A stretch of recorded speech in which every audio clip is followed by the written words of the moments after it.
We're totally booked. Rock and roll! Well, I think I'll leave you to your reading. Little Hand says it's time to rock and roll. Rock and roller! We are totally booked.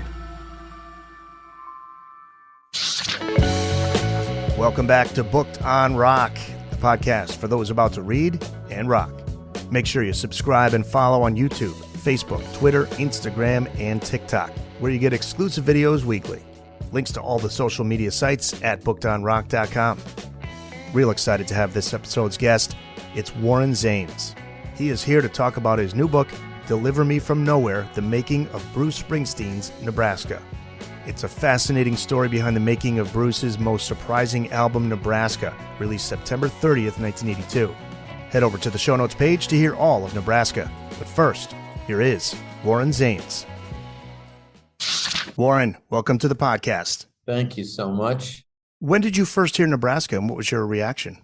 I first heard it when it came out. You know, we were already among the converted, and you know that probably I'm the youngest of three, so there was the trickle down effect from music that both my brother brought into the house and my mother already had. She had a good record collection that included, everything from Aretha Franklin to Pete Seeger, Josh White, the band, the Stones, Van Morrison. My uncle listened to oldies radio, so we got our Chuck Berry, our Buddy Holly, Little Richard.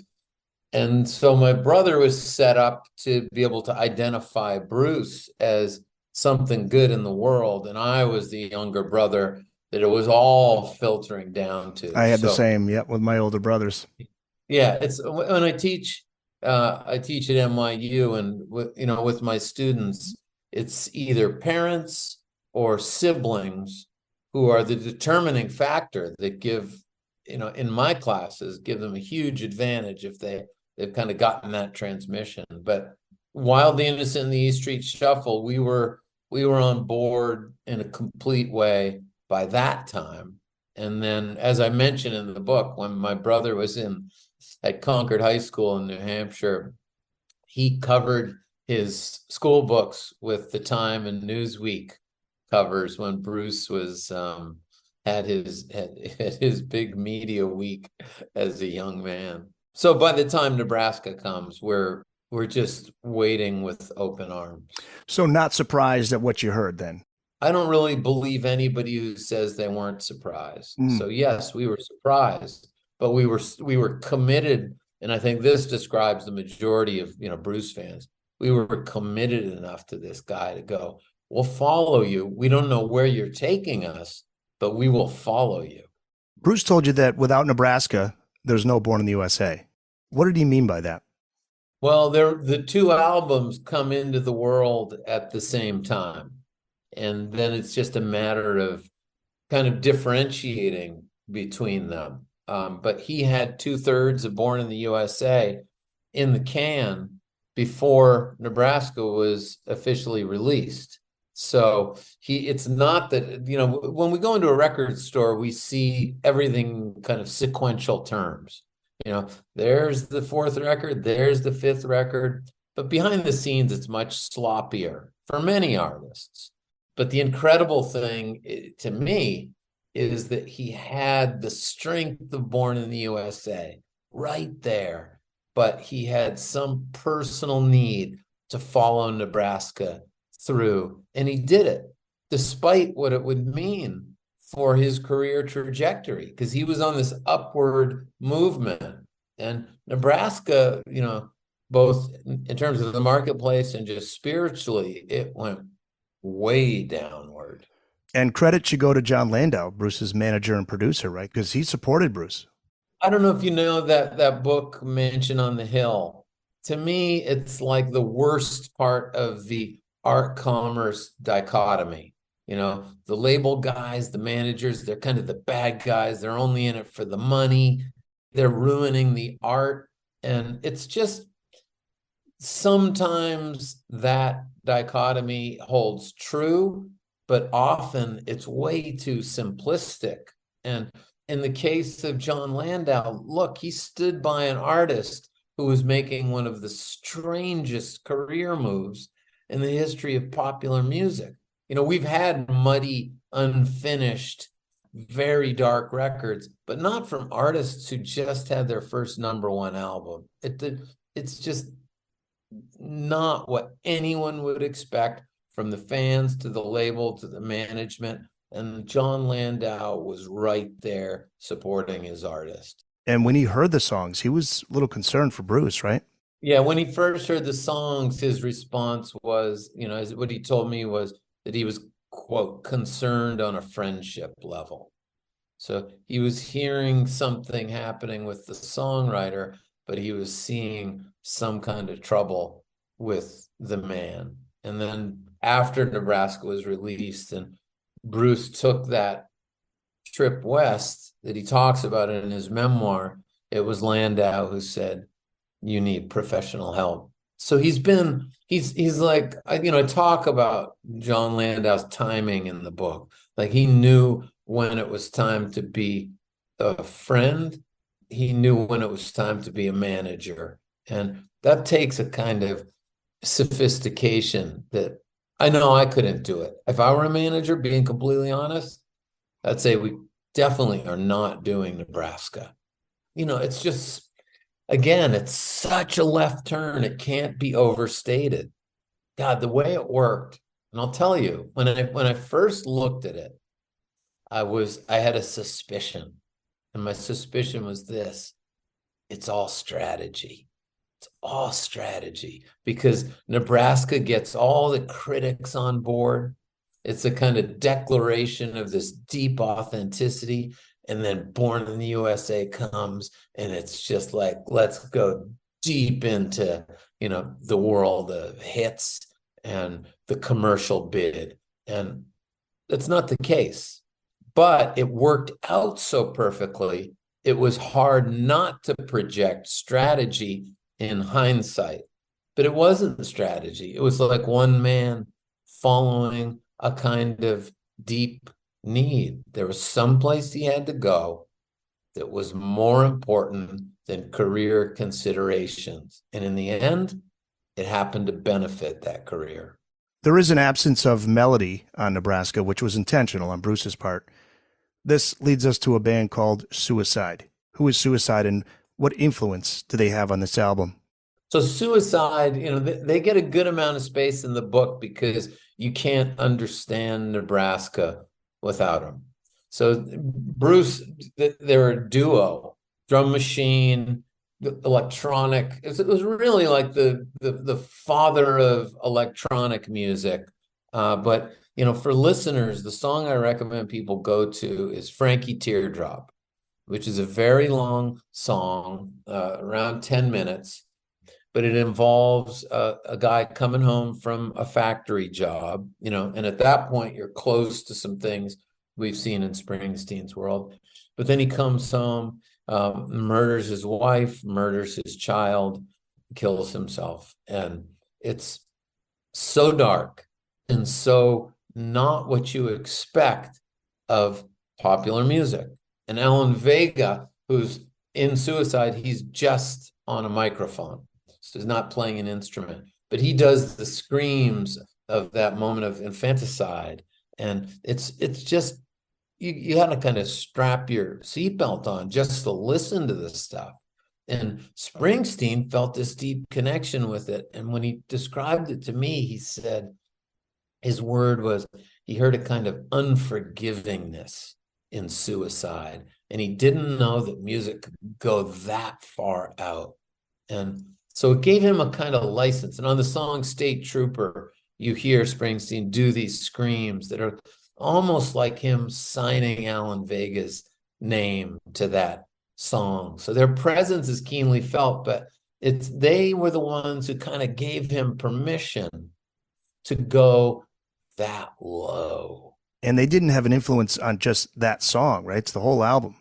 I think, like, musically, you hear it the most in State Trooper, but I think it's spread across Nebraska in the sense of these things can happen in popular music.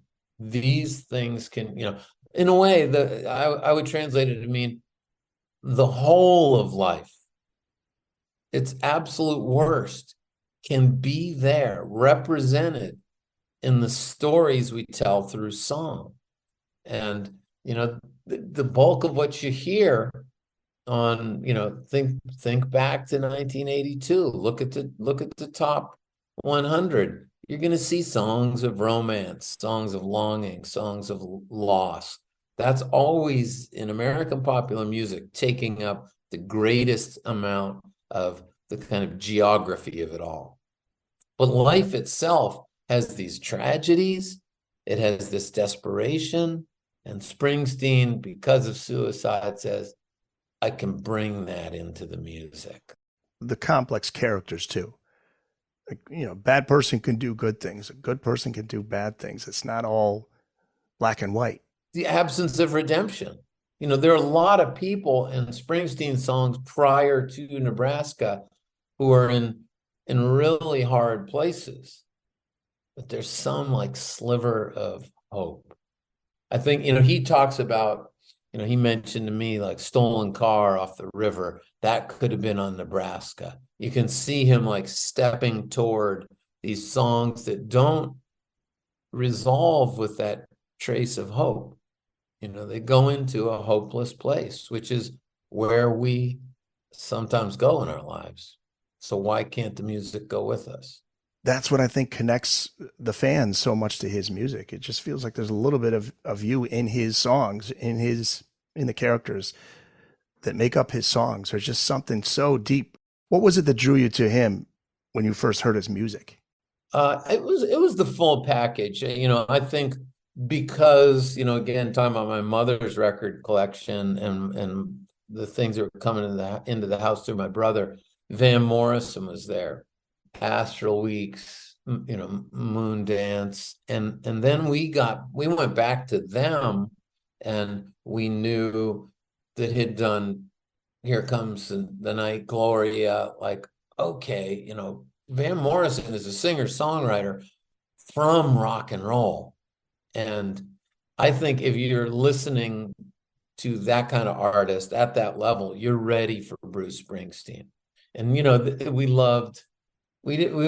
too young to kind of see Dylan go electric. He was electric by the time we came out of the womb. And so Dylan prepared us for that. But Springsteen felt like somehow he belonged to us and not to our mother or our uncle. Right. Yes. And that matters.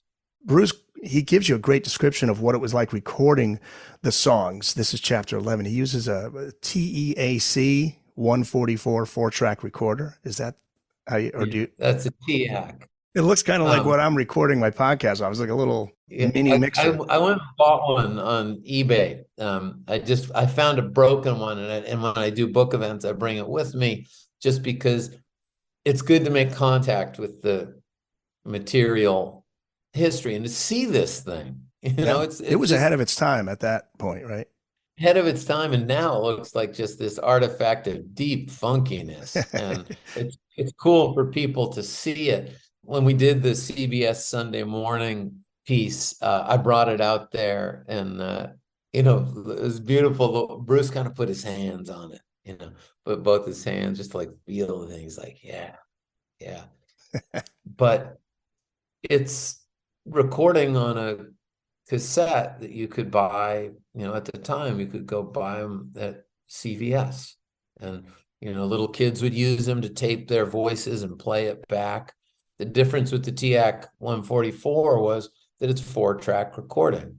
And so that was the revolution. It had been there for a couple years, been out on the market for a couple of years. But to put it really simply, it was the first consumer multi-track machine. Now, multi-track recording is a mundane thing. It's on everybody's laptop, if you choose to do it.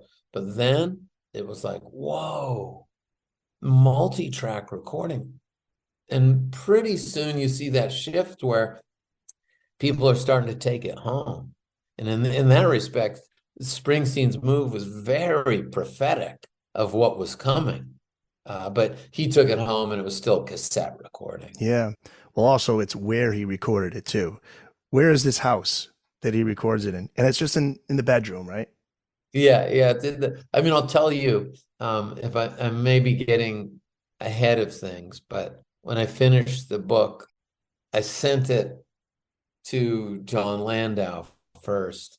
And, John got back, and it was, we had a call that was really rich, deep, memorable for me. And, at the end he said, so, I want to send it on to Bruce, but I'm not going to tell him anything.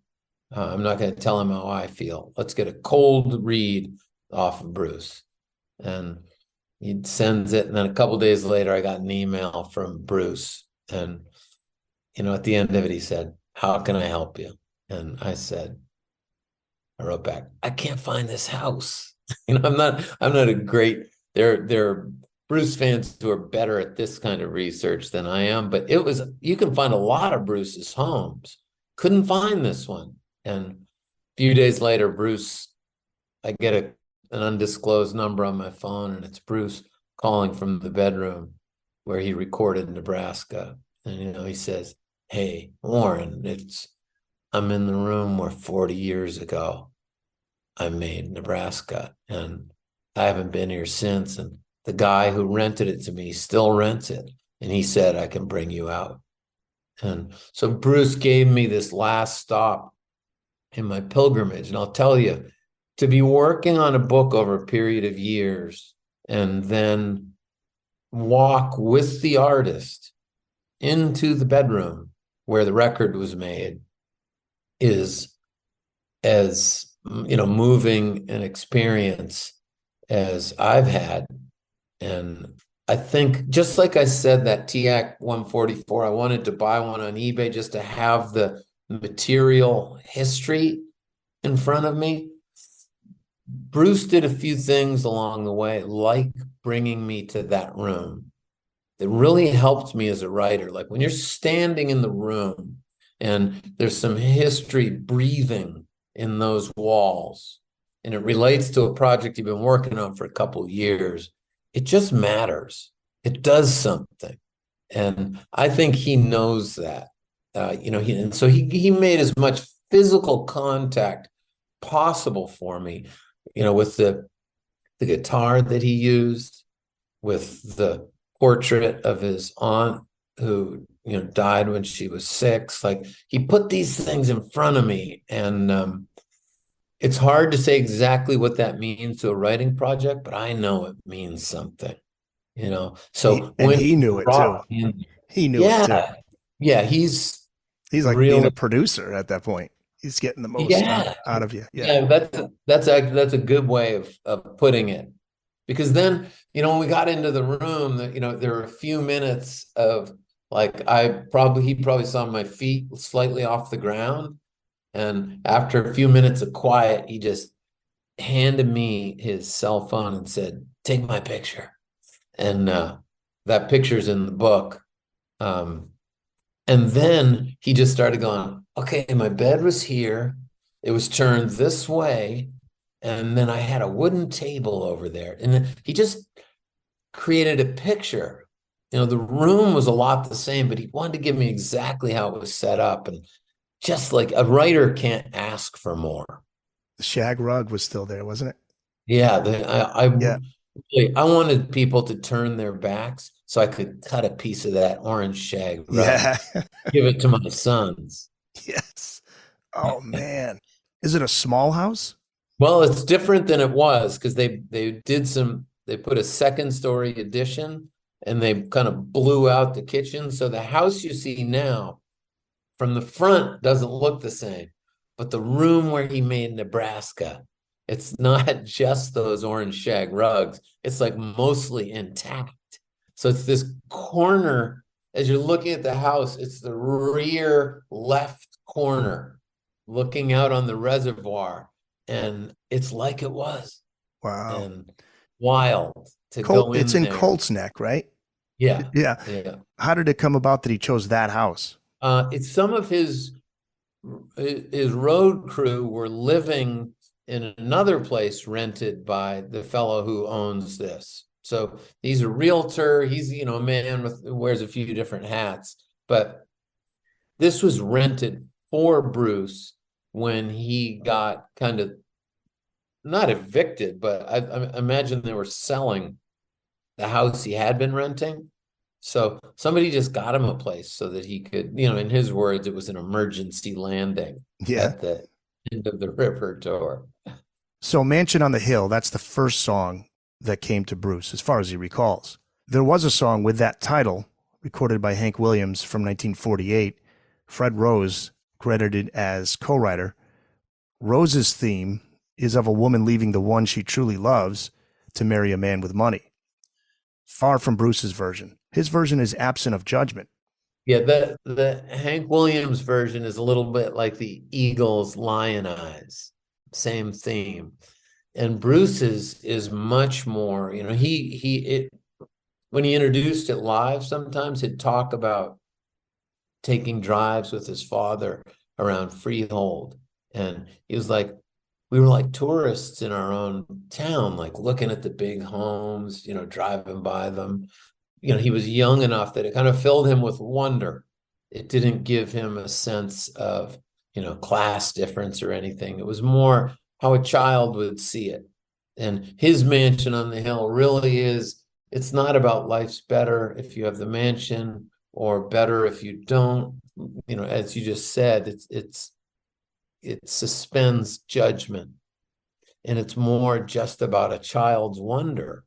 And that time when you're young enough, and as I say in the book, romance and class haven't yet organized life, and you're kind of open in a particular way. And that point of view in that song brought Bruce to this young age that was the same age he was when he was living with his grandparents, which was, roughly until he was age 6. And, he said in different ways, Nebraska is about that time of his life and that time with his grandparents in that house. But this is when things go from mystical to dark and troubled, according to Bruce. The next song is the title track. It's based on a true story. Can you talk about the film Badlands from 1973 and the 1958 Starkweather murder spree? Because that has a major influence on Bruce. It's kind of incredible to me still, so he sees Terrence Malick's Badlands on TV. He's spending quite a lot of time alone. Max Weinberg is quoted in the book as saying, for a while there, we didn't know where he lived. So Bruce is kind of cut off from his band after being, very close on tour for over a year. And he's there watching TV by himself one night, and he sees Terrence Malick's Badlands. And Badlands it's Martin Sheen and Sissy SpaceX, their first big feature jobs. So they're these actors who are having a moment, and it's Malick's first real. It's a Warner Brothers project, so it's a significant outing. And the subject is these 1958 serial murders associated with Charles Starkweather and his, accomplice, whose role is, depends on your interpretation, but Carol Ann Fugate. And they killed 11 people. And Malick makes this film that kind of drifts between an account of those killings and then there's fantasy in it too. Almost like a Swiss Family Robinson moment where Starkweather and Fugate build this place in the forest, and you're completely untethered from the historical account. But I feel like what you're really seeing is when everyday life just erupts with this pure violence, and a kind of violence that stands beyond reason. You can't explain it. And I think that's something that Springsteen was connecting to it. But he just says he saw this film, and somehow the story of these killings reminded him of his childhood, which is just really on paper, a wild statement. And it's not a one-for-one correspondence. There's something he like saw that connection. But he helps me, in his interviews, he helped me to make the connections. But the interesting thing that happens is he watches it, he wakes up thinking about it still, and goes to the library to look for books on the Starkweather killings, and he finds the book Carol, written by Nanette Beaver and two other authors. And Nanette Beaver was working in the Omaha television and radio station that first reported the serial murders. And he reads this book, and then he calls that Omaha television station, and Nanette Beaver's still working there. So, at that time, it's 1981. It's been since 1958. And she's still there. And he gets her on the phone. And, I said to Springsteen, like, what were you up to? Like, what were you doing? And he said, well, I research my songs in a number of cases. Like that's not that odd for me. But I was onto something else. And I'm not entirely sure what I was doing. But he felt like, he needed to get this right. And when Nebraska came, he saw it as this kind of entry point into the album as a whole. Like Mansion on the Hill could have led to a number of different albums, but Nebraska, that song led to this album. And that opening line about the girl twirling the baton, that's actually from the movie, right? That's a scene with Sissy Spacek? That comes from the movie, and it was just by chance that Terrence Malick, I don't know where they were, but there was a baton, and she started twirling it, and he didn't know she could twirl a baton, and he just kind of sewed the thing into the narrative through line of the movie. So it has nothing to do with Carol Ann Fugate. It only has to do with Badlands. But, Springsteen migrated it in. And I feel like he exposes his source materials in really interesting ways. That's one of them. The Booked on Rock podcast will return after this. Warren Zanes is here to talk about his brand new book, Deliver Me From Nowhere, The Making of Bruce Springsteen's Nebraska, which is out now. One thing I noticed about the book is it's not a track-by-track analysis. I don't do a kind of song by song. I maybe that's the songwriter part of me that I feel like you got to not go too far into the listener's business. And so I don't do a song by song. So I feel like you can read my book and there's still all the mystery you want left intact with Nebraska. But I think sometimes if his childhood, when he was living in his grandparents' home, was kind of the personal source material that he was drawing on, you can't find easy one-to-one correspondences in the stories. But I feel it's that part of his childhood is the engine that fuels these stories. But the characters in those stories don't derive directly from his childhood. These are stories he's telling. The thing I felt with Nebraska, and I felt this pretty early on when I got it, I picked it up in 82 and I brought it back to boarding school. But he's telling really, really complex stories with a new level of economy. So like Highway Patrolman to me is still a wonder in terms of the sophistication of just the narrative strategies there. Those two brothers, both of them dancing with the same woman. And then the brother who's a policeman letting the other brother go, though as a policeman representing the law, he should be bringing his brother in, but as a brother, he lets him go.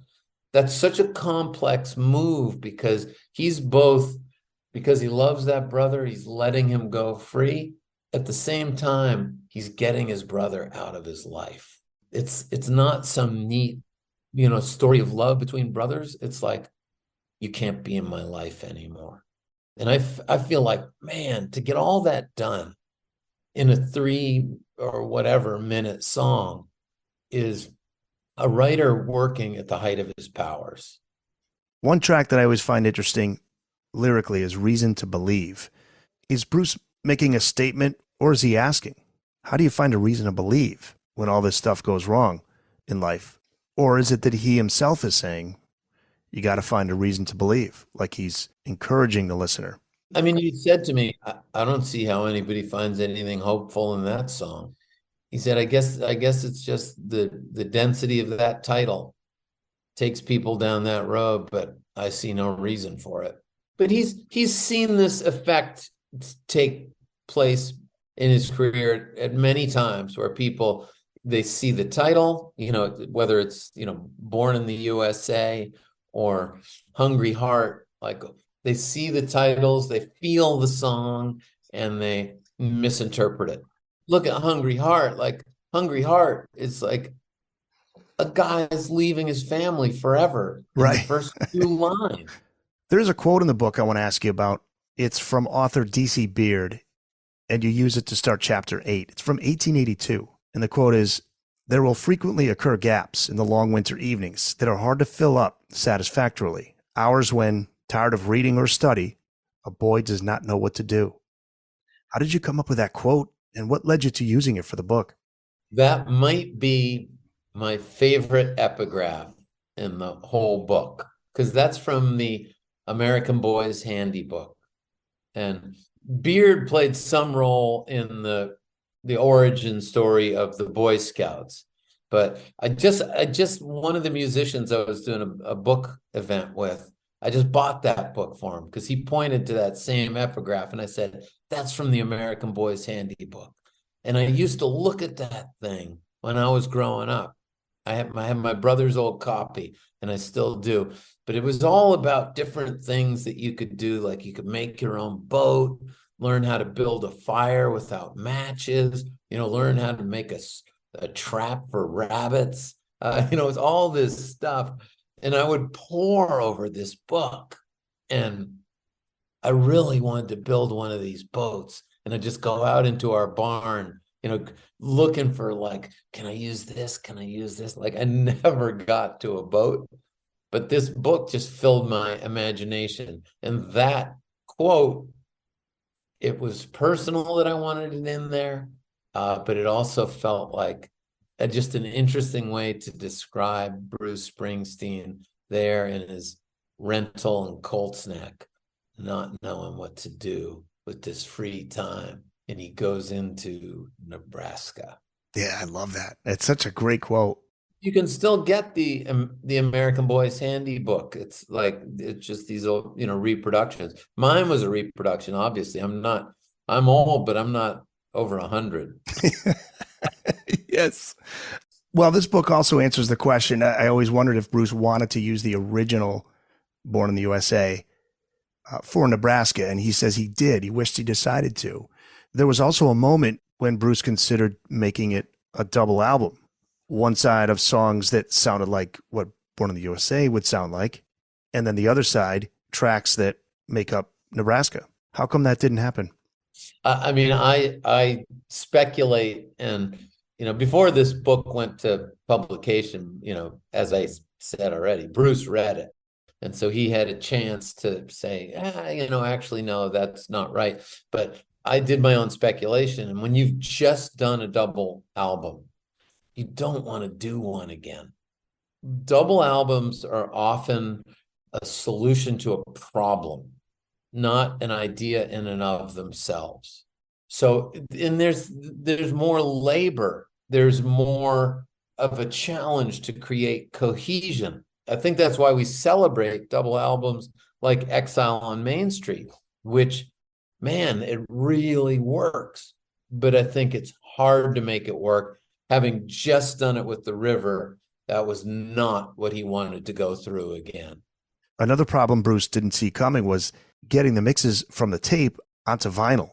there were all, once he, they try to look, Nebraska is the only official release of Bruce Springsteen's that was recorded without him realizing it was going to be an official release. So what you're hearing is an artist who's thinking they're making demos. So leaving mistakes in and continuing on, not quite comfortable with the lyrics, they get jammed in places, not worrying as much about perfect pitch, tempo. Little overmodulation at times. Yeah, it's like it's flawed, beautifully flawed.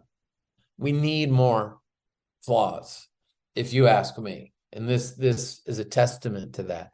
But they finally get to this point. They try to re-record it. Bruce solo, Bruce with the band, and he feels it's not working. So that day comes when he makes that decision. Let's put the cassette out. Let's put this, what's on this cassette, let's put this out as the official release.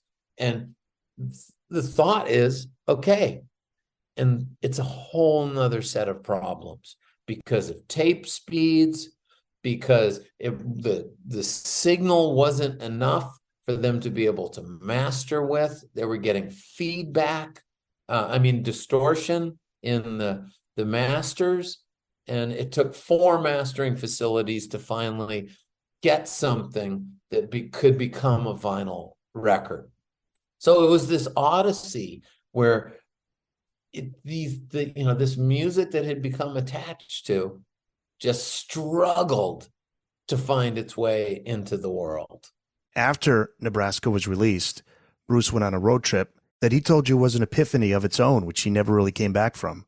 What was it about that trip that affected Bruce so much? This was really the doorway that Bruce inadvertently cut in the wall for me to walk through to write this book, because it's in his memoir. I was reading the memoir, and Nebraska goes by really pretty quickly. And then there's right after, meaning in the memoir, it goes by pretty quickly. And then there's this road trip west, which is like the centerpiece of his memoir. And he talks about having a kind of mental breakdown and needing to get real therapeutic help. And it happens on this trip west after Nebraska. And by the time, he's driving west to go to the first home that he ever purchased for himself. And it's in Los Angeles, overlooking Hollywood.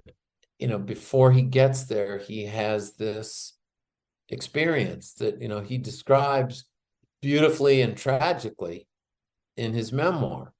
And I just felt like, wow, I see a connection between what he went into, that moment in his childhood, that time in his childhood that he went into, what it shook up inside of him. And then this breakdown and this gap between Nebraska and Born in the USA, where Bruce is kind of somewhere else. I just felt like something happened that helps us to understand Nebraska. And that was his memoir that gave me license to go deeper. And then the interviews with Bruce were, without them, no book. He's the spine of this book in every way. He really felt like he was on the outside looking in. Yeah, he's feeling radical detachment, just radical detachment and disconnection from people who are living these simple lives, raising families, having jobs. And he's recognizing that he can only observe that. I think he says that, I was an observer. And, there's a crisis there. Like, this is a guy who comes from a family and wants to have one. And he's going to have to, it's very hard to, I've never experienced it, but I've been around people who, because of their success as songwriters, recording artists, and performers, their lives have changed dramatically, and often it's from, rock and roll, a lot of people from lower on the class ladder who become famous for their contributions to this story, and their lives start to look nothing like what they come from. And I think that dislocation is really hard to do. I say that as an observer. And I think he was coming up against some of that. And I think he was also coming up against some kind of unprocessed childhood trauma. And it slammed into him. But I feel like making peace with the idea of success comes after Nebraska, after the road trip. And that's where the Elvis section in the book, to me, is really important. Ronnie Van Zandt said it's not me that changed, it's the people around me that changed. They thought I changed. You changed, Yeah, it becomes very hard to you'll see people.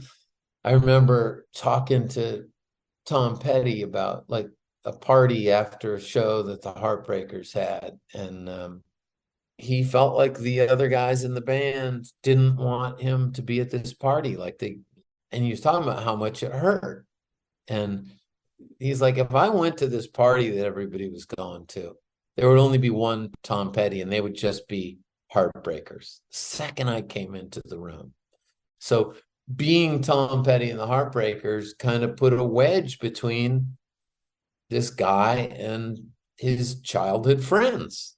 But it was the only way it was going to go down. So people have lots of experiences like that if they experience that type of success. It's hard to know if what somebody's telling you is how they really feel, or are they telling you because they feel you want to hear that. Right. And you got to navigate that stuff constantly. Like Dylan has been a little, you hear it in his songs, a little more impatient with that. Like, why can't you just be yourself around me? But I like the Ronnie Van Zandt quote. There's an amazing moment in the book when you brought up Homer's Odyssey to Bruce, and this really got his attention. I love the Odyssey. I think Homer's Odyssey is maybe still the best self-help book available, because Odysseus goes through every kind of trial. And what he's doing, it's the end of the Trojan War, and he's trying to get home. And he goes through various temptations, various like physical challenges, all of the vices, gluttony, all the things that could keep a man from being the man he wants to be. Odysseus faces them all, and it takes him a long time to get back home. Not to belabor this, but the story really starts when Odysseus uses his cunning to get out of the cave of the Cyclops, Polyphemus. And he tells Polyphemus is like keeping him captive with his men in his cave and wants to kill him and eat him. And Odysseus, when Polyphemus asks him who he is, Odysseus says, I am nobody. And then they get the Cyclops drunk and they gouge out his eye and escape. And when the other Cyclops are going, who did this to you? Polyphemus says, nobody did it. Nobody did it. That was Odysseus's cunning. So everybody's like, what the hell is he talking about? Nobody did it. But then Odysseus can't help himself. As he's escaped Polyphemus and he's getting back onto his boats, he declares who did it. He goes, it is I, the great Odysseus. So kind of like ego, hubris, makes him state his place as the hero with that kind of cunning. Now, Polyphemus, who he really just fucked up pretty good, is the son of Poseidon. And Poseidon hears Odysseus say this and goes, wow, you just gouged out the eye of my son, and you will pay now. And so it's Poseidon, because of what Odysseus did to his son, who keeps Odysseus from getting home. So when Odysseus goes through all these trials, and when he finally gets home, his home he's been gone so long, there are all these suitors who want to take his home and take his wife, Penelope. And so his son is there, but the house is filled with these suitors. If Odysseus walked in by himself, those guys would just kill Odysseus off. So he decides to come in as a beggar. So he gets another chance to be nobody. He's disguised as a beggar. The suitors they're like throwing scraps to him. And he doesn't let his ego overcome him. He returns to being a hero by being capable of being nobody. And it's as a beggar that he comes back to his family and to his home and kills off these suitors. But had he done the same thing where he says, "It is I, the great Odysseus," he would have been killed. So he's learned the lesson of being anonymous. Now, that story stuck with me. It was in my head. I'm like, Nebraska is Springsteen being anonymous. He's being nobody. And Born in the USA is the return of the hero to his home. But to be that hero on Born in the USA, he had to first be able to be just a beggar. No, you don't see him on the record cover. You don't hear him in perfect fidelity. You don't hear all the trappings of the heroic rock star. I was like, this maps onto Springsteen's story right then. So I knew it was like a bold move. Like when you're doing an interview, you're not supposed to tell stories to the person you're interviewing. But I was so convinced that I had something that was at least worth a thought, that I found the shortest version of it that I could do. Your version was just longer, but I gave it to Springsteen. In that moment, when I'm telling him and I look up and he says, "Go on," he's with me. And, for me, in what I do, it's one of the greatest moments in my career as a writer. When he said to me, "Go on," it was such a validation that this story did map on. And there's something crucial about moments in our lives where we need to be nobody. Like there are times, my biggest regrets in life, like I still am like dealing with some heartache that has been with me for years. And if I could go back in time, it would be to go back to like 6 years ago, to be nobody when I needed to be nobody. And I don't need to give you the details, but I'll just say that's what I needed to do as a man. And I was not the man I wanted to be. My ego intruded. And so I came into the Nebraska project with this personal story underneath it, with a kind of heartbreak. And these long-term projects are funny, like you learn from them. And if you go into them honestly, you can heal a little bit. But I needed to, there's the satisfaction of connecting Homer's Odyssey to this moment in Springsteen's career and a story of kind of humility and anonymity. And then there's another layer beneath it where it's like, I'm learning because I've been learning from Bruce Springsteen since I was a preteen, and I'm learning from him again because he's confirming something that I saw in Homer's Odyssey. Sometimes a man doesn't need to be the big man. sometimes a man needs to be the quietest person in the room to let other people work their stuff out, and so that if I were to pick my moment where the book is crackling more than any other moment, that's the one for me as a writer. I've been really lucky in my life and getting to work with people who I've learned a tremendous amount from, and that's Tom Petty, that's Jerry Wexler, that's I've been helping Garth Brooks with a series of books. I've learned a ton from him. Bruce, the way he showed up for this project, the level of vulnerability and humility and curiosity and generosity, it's wild, so again, no Bruce, no book. Deliver Me From Nowhere, the making of Bruce Springsteen's Nebraska. It is out now through Crown Publishing, available wherever books are sold.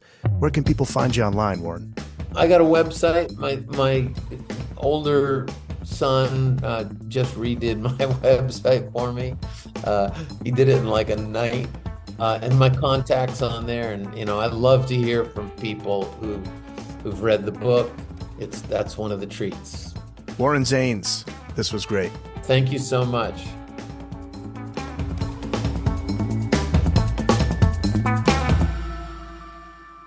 That's it. It's in the books.